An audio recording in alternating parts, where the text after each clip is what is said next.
when I was working with my my Indian guy. Yeah. I couldn't believe how quickly 40 minutes kept coming around. Yes, it comes around fast. Okay, so we're streaming now. I'm going to hit close and see if that makes any difference. Okay, and I'm going to start recording. Recording name. Close the door,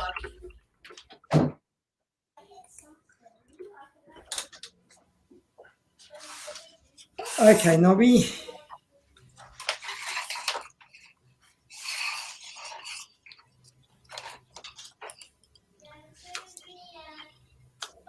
So we're live now. All right. So, hey there, Nobby. Welcome to our event tonight where we're going to be talking about money. And I'm very excited to introduce you to everybody in the group because your story is that you were a financial advisor way back 1987. Yes. And you've been talking about money ever since. So that's a long time. And I know as a financial advisor, you're always talking about money. But you were one of the smart ones that managed to get out of the industry in 2005? Yeah, 2006. 2006, but you still wanted to talk about money. So you've created this, I suppose it's a very advanced calculator to help women see visually how tweaking your finances can make a huge difference over a period of time. Yep. And then I think it's not just for women; it's for men as well. But you designed it because you were listening to the women who run the finances in the household most of the time. Yep. So welcome aboard, Nobby. Thank you. Good to be here. Yeah. Okay, so yeah, look, you're right. 1987 to 2006, 2 decades of giving advice to people. And the one thing that I kept hearing all the time, and it was from women mainly, and they'd say, I don't want to know about financial planning or insurance or investment. I just want to know, how do I manage my daily money? And it's like, you know what? I do insurance, I do superannuation, I do retirement planning. I don't do budgets. So the straightforward industry response was, look, it's very simple. Spend less than you earn and pay the highest interest debt first. And they would look at me like, yes, I understand that, but how do I do that? And it's like, okay, that's the best I can do for you. And when I got out in 2006, I took a couple of years off. We travelled around Australia, did a bit of landscaping and renovating around home. And one day a switch went off in my head and it said, you're bored. You want to get back to helping people with managing money. But I didn't want to do it from the regulated industry side of things, such as, banks and lenders and insurance companies. So I thought, well, if I can find a budget program, perhaps I could offer my services to people to help them manage their money. And when I started investigating throughout everything that was available on the internet at the time, I couldn't find anything that really did the job I wanted it to do. And I just had this feeling in the back of my head, there's got to be something better. So I couldn't find anything. And so this thing was going through my head all the time. And the one question was, how can I show people how to manage their money better without the need to borrow or mortgage or refinance or get a second or third job or live on baked beans for the next 10 years? It had to be done just on their current income. That was the important thing. So, when you're washing your car. I got a lot of noise in the background, don't I? Oh. Yeah. I've asked everyone to be quiet. Welcome to a household of a family. So hopefully that was the blender two rooms away. Oh, is that all? So, when you walk, you go for a walk and things are going through your mind. So it's like when you're washing the car or you're cutting the grass or you're going for a walk and you're constantly thinking about this one question. And it's sort of like, how can I do it? And the answer came to me one morning in the shower. And so I jumped out of That's the when shower. they always come, by the way. Do you know what? They say that the shower is one of the best places to have an idea. So jumped out, and for the next 2 weeks solid, I just sat down and I wrote this out. And I sent it off to be built, and it came back, and it was near perfect. Had a few minor tweaks to it, but everything worked fine. So that was already 2008.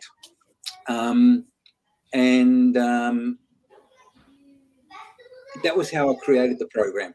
So since then, I've shown it to a number of people. The first lady that I ever worked with, she was a friend. I found her online on Facebook at 2:00 in the morning.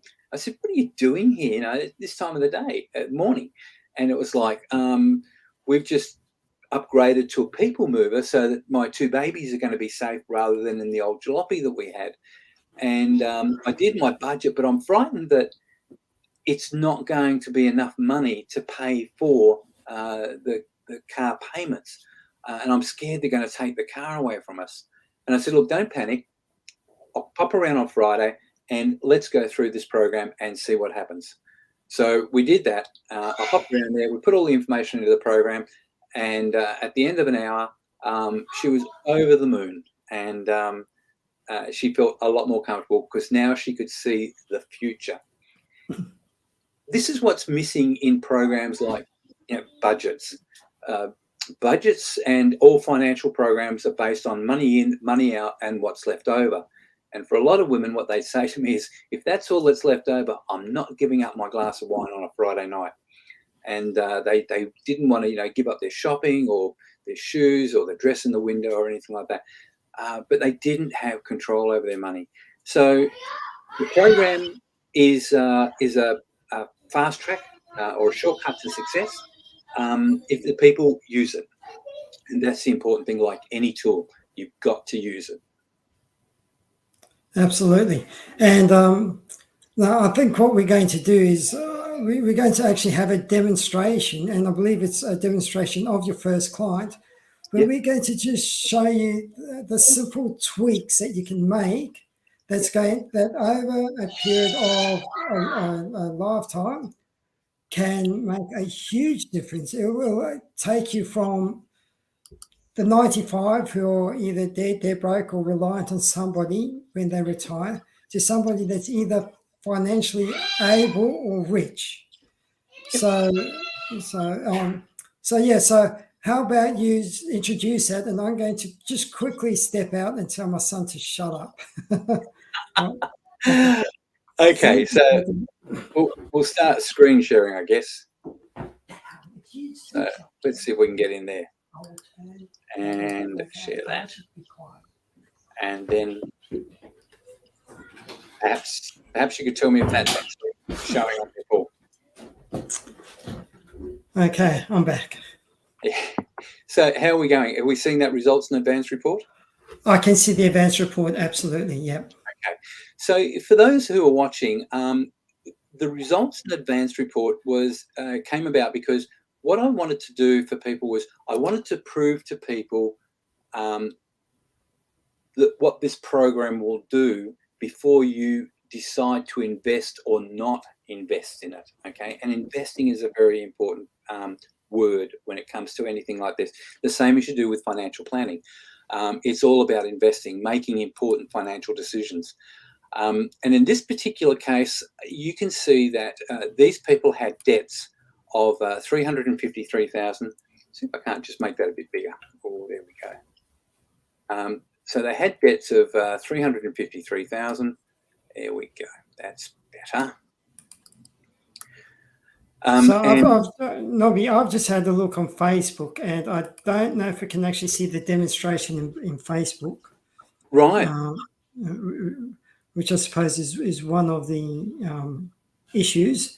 But what we can do is we can keep going on, and I am recording this, so I'll be able to put the recorded stream up where hopefully we'll be able to see the demonstration.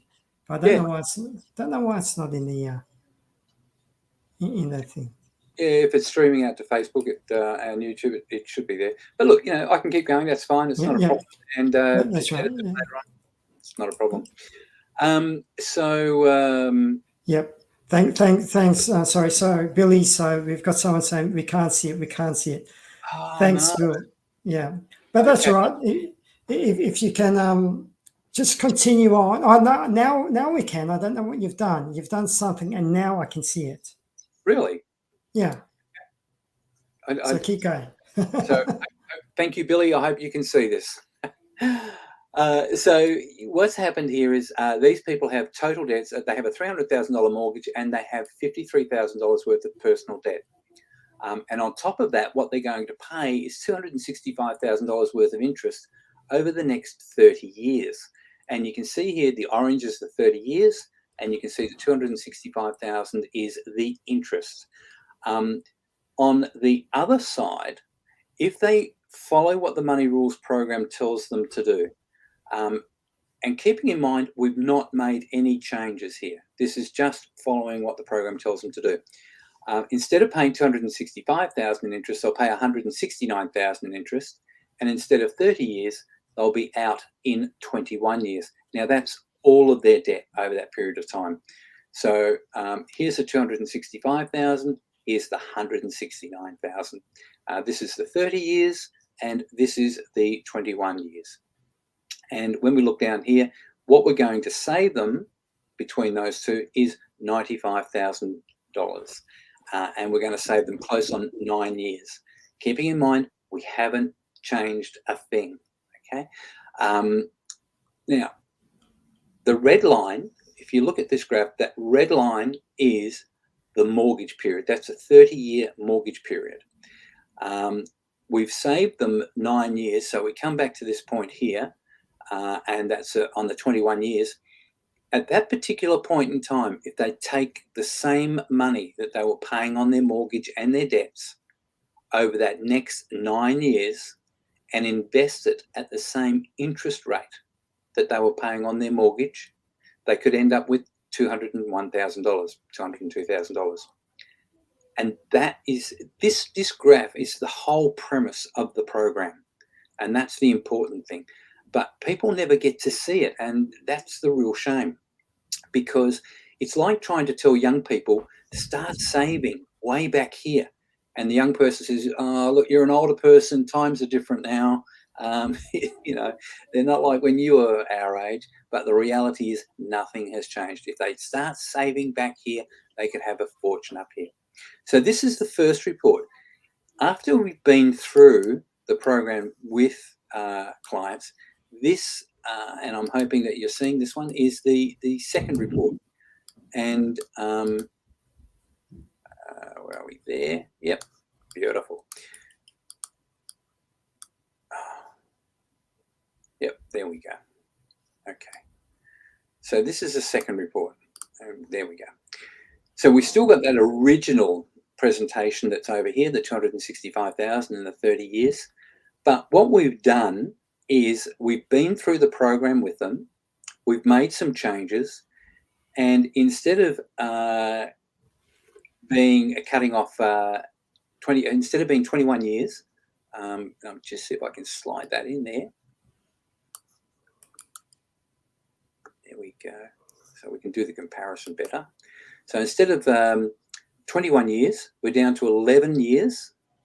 Instead of 169,000 or even the 265,000, they're down to $88,000 in interest. Now you're going to pay interest on any borrowings. So, the amount is going to sort of, I would say, be irrelevant. You're going to pay interest. What you do will make a difference to the amount of interest that you pay. So can you just go through that again? What did you actually change in order to have such a drastic change from 21 years to 11 years? Okay, so what we did was we sat down with a client and we went through a number of different things within the program that they can change, where they're currently spending money, And each of those changes has an impact. Right? So the difference here is just the graphs. And without showing you how we've achieved that, I'd need to go into the program to show you how that's achieved. But it's easy stuff. Right? Mm-hmm. It's unbelievable sometimes how much of a difference you can actually make. But 11 years and 88,000 instead of 21 years or even 30 years, and saving all that money. If we go again to, where are we, down here, and we look at this comparison, instead of 201,000, again, that 30-year mortgage, down the red line down the bottom is the 30-year mortgage. We've got them out in 11 years. We've saved them $176,000 in interest, and we've saved them nearly 19 years. They take the same money that they were paying on the mortgage, so we're not telling them to earn any more. We're not looking at any extra income. We're not looking at refinancing or borrowing or anything like that.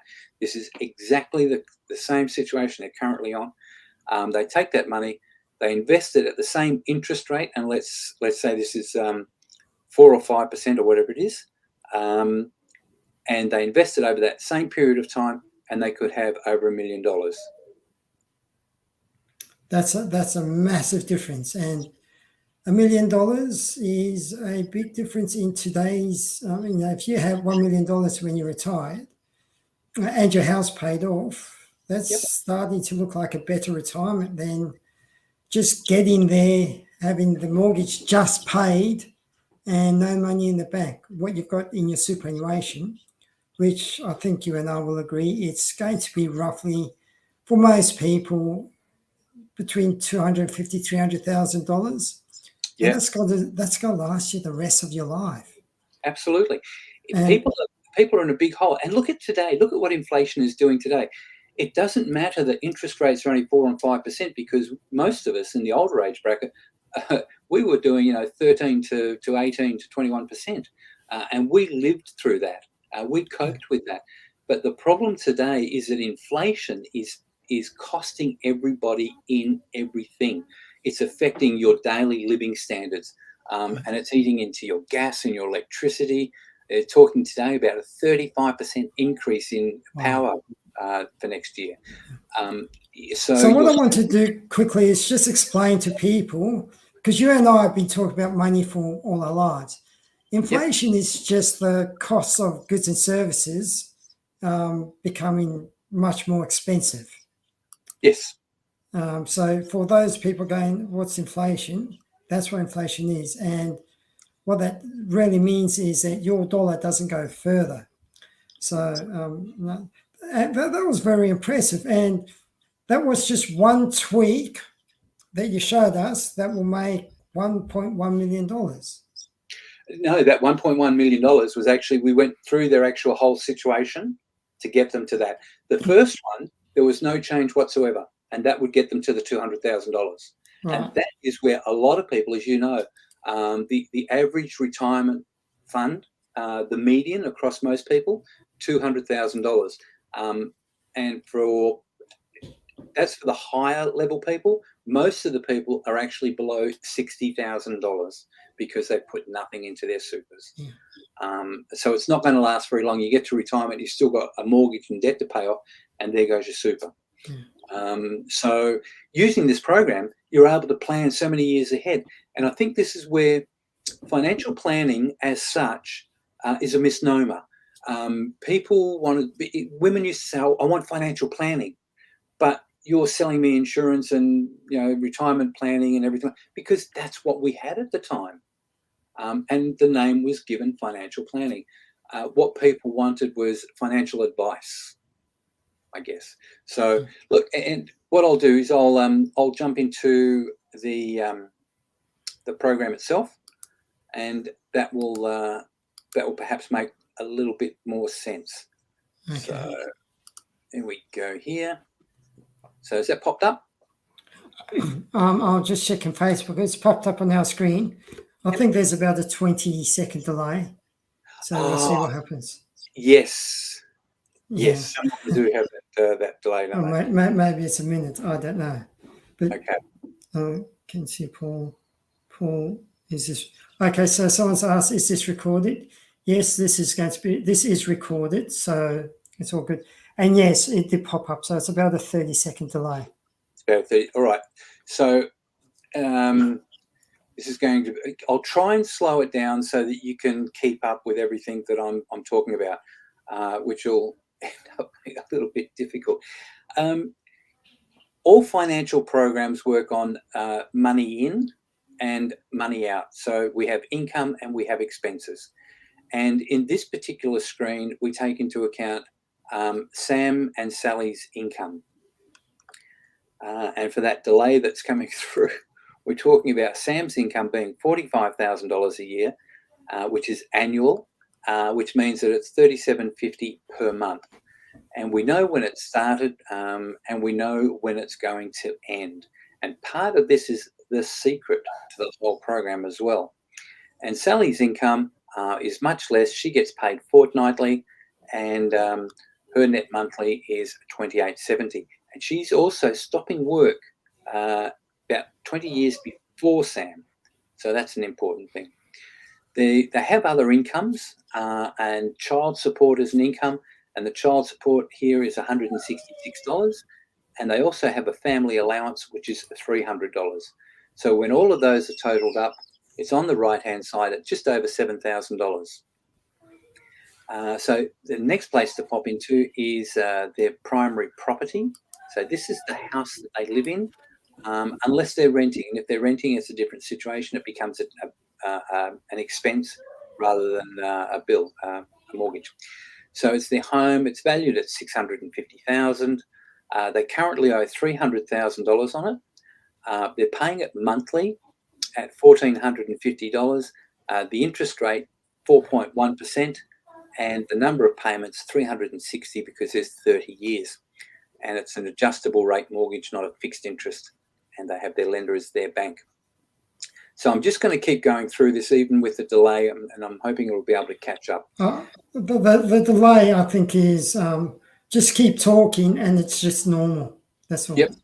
Okay. It's just that we're not going to just check where we are. We're 30 seconds behind. So right. I wouldn't worry about the delay. Yep. So the next screen, we've got expenses. So you've got income, then you're going to have expenses. And we've broken it down into envelopes because in the old days, your grandfather used to come home with his pay packet, dropped it on the kitchen table, and grandma used to take the money out and break it into envelopes for rent and food and electricity and things like that. So each of these are envelopes up here. And it's broken down into categories. And you could click on any of these to see where that money is being spent. And the total of all of these expenses is $5,200, but you've still got to add the mortgage onto it. So what we're looking at here is on the bottom right-hand corner is just the total of all of those expenses. So you can break any of those open and you can see what it's doing up the top here. What I've done with this is I've gamified it a little bit in as much as traffic lights. Of that total income of $7,000 on the front screen, nearly 43%, $3,700 is what's called non-discretionary expense. And non-discretionary means you need to pay this or something will get turned off or taken away. So things such as your mortgage or your car payments, gas, electricity, those sorts of things. Although it could be said that gas and electricity usage is discretionary expenditure. Then we look at the amount of discretionary expenses, and in this particular case, $4,000 is discretionary. The problem that these people have is they should have a surplus. Everybody should have a surplus at the top. The green should be at the top. The problem is they're overspending by 9% of their total income. Now, there's only one way that can be done, and that's credit cards. Because once the cash is gone, all you've got left is the credit cards. And very few people end up paying the credit card off. They lean into the credit card. They'll pay the minimum and just let it keep building up and end up paying a heck of a lot of interest for no good reason.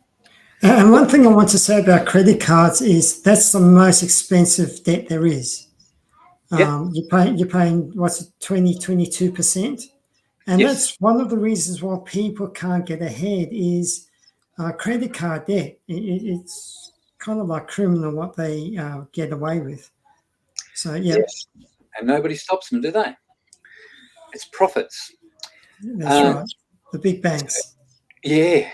So what we've done next is we've also included people's debts, which is what you don't normally find in some of the other programs. But in this particular case, they have a car loan, they have a couple of credit cards, and they have a couple of personal loans. And we have the amounts down here. The balances at the date that the entry was put into the program, and what the current balance was as at that date, and also what the interest rate is that they're paying, and what their monthly payment is. And in the priority, we've allowed people to select which one of these is the most important to them to get rid of first. So it's an option, and the higher the number, the more important it is to them to get rid of. So you can see that in this particular case, number 10 is beside the credit card, which has 18% interest, even though there's one down here for 25% interest, and it ranks lower, but it's only $1,000 as compared to $3,300 on the credit card. Down the bottom, what it's done is it's totaled up all of those debts to 53,000. The interest on that is 17,900, and it's going to be paid off over 96 months. So that's 8 years. So when you add the interest and the principal together, you end up with $71,000. So that's that particular page there. And we're just going to keep going through, and then we'll come back to this one later on. And then we go, we've done the regular expenses, so we don't need to go back there. Yep, we've done that. We'll pop across to the reports. The current spending report, I'll go into this one very quickly. The top is the current income, that was at $7,000. The spending was including the primary property and the debts is $7,800. So obviously they're $800 above what their income is, and that shows up over here on the left-hand side. There's the 7,000 income, and there's the 7,800 in expenses, and that's showing a negative balance of $784. And you can always select a report. You can go to any particular year in the future. You can choose any particular month in the future. You can choose next month, or you can choose the previous month. So the next report is a saving report. And the saving report basically comes back to those ones that I showed you earlier. They had that $53,000 in debt, the $17,000 in interest, $71,000 total payment, and it's going to be over 8 years. We haven't selected a strategy at this stage, so there's nothing to save. On the left-hand side, we've got that $300,000 mortgage at 4.1% interest over the next 30 years. They're going to pay $221,000 in interest and a total of $521,000. Now, we've changed nothing at this stage. This is just the information that the client entered. Right? We've changed nothing. And yet, over here, we've been able to go from 30 to 28 and a half years. It's not a big jump. But in fact, it should be totally different to that, because I've obviously missed a figure in there somewhere. However, we've changed nothing, but we've saved them nearly $14,000 and 18 months. It should be bigger than that. I can't remember where the number is, but I'll find it. If we then go to a yearly balance report, so a yearly balance report, if you pay your property off in the conventional method, which is what the bank tells you, you're going from $300,000 all the way through for 30 years. But if you follow what the program tells you to do, you would be out of debt in 18 months less, obviously, in this particular case. And it's not making a big impact here, because somewhere I've got a number in there that's got an income or something in it. But you can see the black bars, they represent the conventional method, and the green represent doing it the money rules way. And I'm just going to fly through this because it can become a little bit tedious for people sometimes. Yeah, lots of numbers. It is a lot of numbers, and I hate to bore people. This doesn't look very impressive. And that's one of the reasons why people aren't interested in finance, because they go, I'm not good at numbers. Yeah. But it's nice to actually have a picture where you can actually see the difference. And, that was the whole thing with doing this for women, because women think differently to men. Women like to see things graphically and be able to separate it in their mind and say, yes, I understand that picture. Whereas men, as we know, what's the bottom line? Where do I sign? And I'll read the instructions later.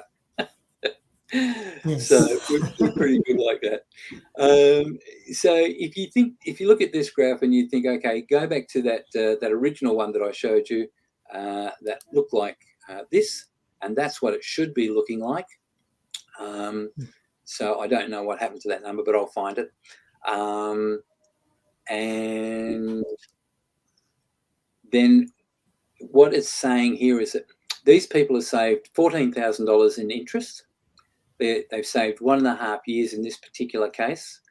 And if they take that same money and they invest it, so here we've got that $1,450 that they're saving over the same period of time that they're saving, and the interest rate, and what they could end up with is, where are we? Oh, they'd have $36,000. Sorry. There we go, 36,000. So that's that one. And the lifestyle report, and this one falls very much into your area, Paul, in as much as retirement. And again, the picture doesn't do it any justice, because it's not a true representation of what the information was I had with the client.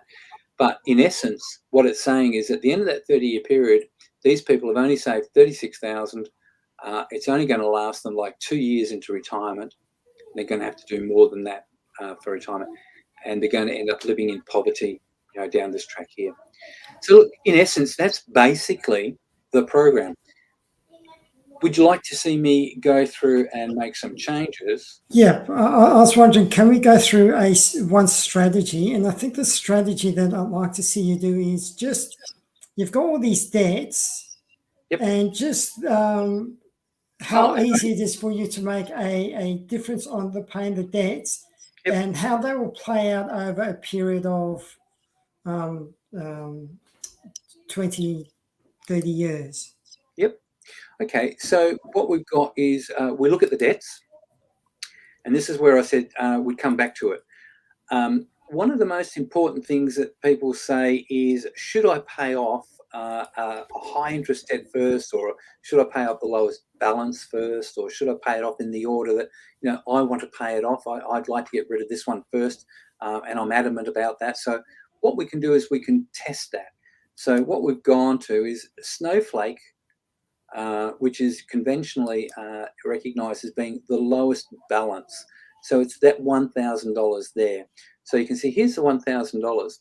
If we follow that logic, that the lowest balance all the way through results in $15,290 instead of $17,000 in interest, and still in 96 months, so not saving any real time.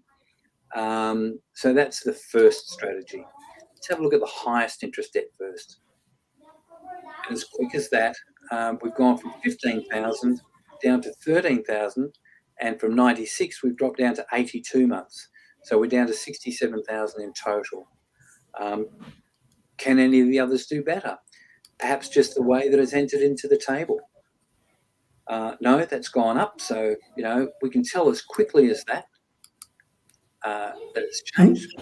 And that's the beauty of this program, is just through a click of the switch, you can actually figure out which is the best strategy. Yep. So we've got 13,997, which is the lowest. So the priority over here, these people have this in a priority, but it turns out that number 3 is actually the better of their selected strategy. However, and we're looking at 13,997, but I think the highest interest was slightly better.